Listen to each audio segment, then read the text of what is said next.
elementary education student. So one of our major subject, Gen 1 and 2, teaching art in the elementary grade level, grade, is required kami na mag-conduct ng interview sa art teacher. So kayo po yung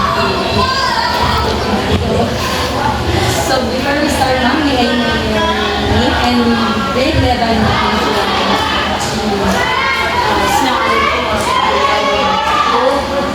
I am Jumaira Esbusa. Actually, I graduated at Mindanao State University at the year 2017.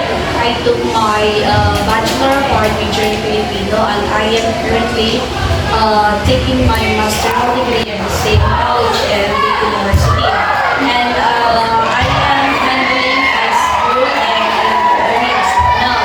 And then, yes, for your information, I am not mapping teacher. It's not my specialization actually.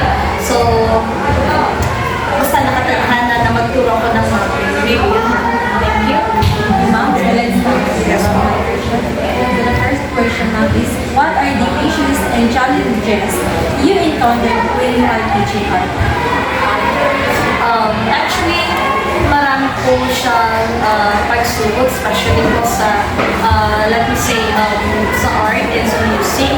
That was so very difficult po because just I told you before that it is not my major, and I am having a hard time on how I will teach the topic on my students. So, first I did is, especially in arts, I give or I make them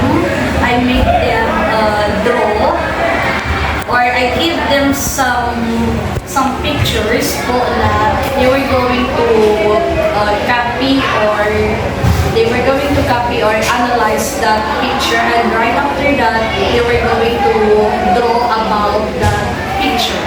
Tama ba? Yes, nagbibigay ako ng something like, for example, my dream house. For example, my dream house. Sulat lang ako dyan sa board, and they were going to draw that dream house na na-imagine nila.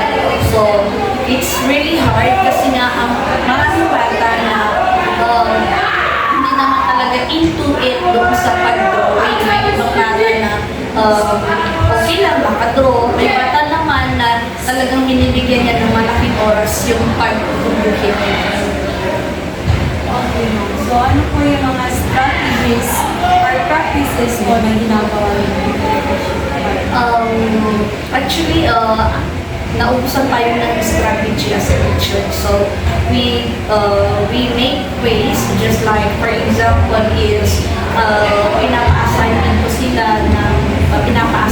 sila sabi ko, mag-view kayo dyan sa internet, if ever man na may makita kayo na ganito, for example, I'd like them to draw a feeder. So, punta kayo sa internet, mag-search kayo sa internet kung ano yung pinakamaganda na mga feeder na example doon ng mga feeder, then try to copy it or redraw that feeder, then you pass it. That's it. Pinapaano ko sila kasi art is something like imitation, right? And so, kasi na maraming tao na hindi sila nakakabuo sa sarili nila without imagination or without imitation from the other. So that's it. One of my strategy. I think, oh my gosh. Last question. Do you think, ma'am, yung strategy na nila is effective? Why or why? I think it is effective naman po kasi when we come back here, may assignment sila, may ipapakita at the same time. Hindi ko sinasabi lahat sila magaling sa pag-draw, but I think effective yun kasi pagdating namin dito, sila may assignments,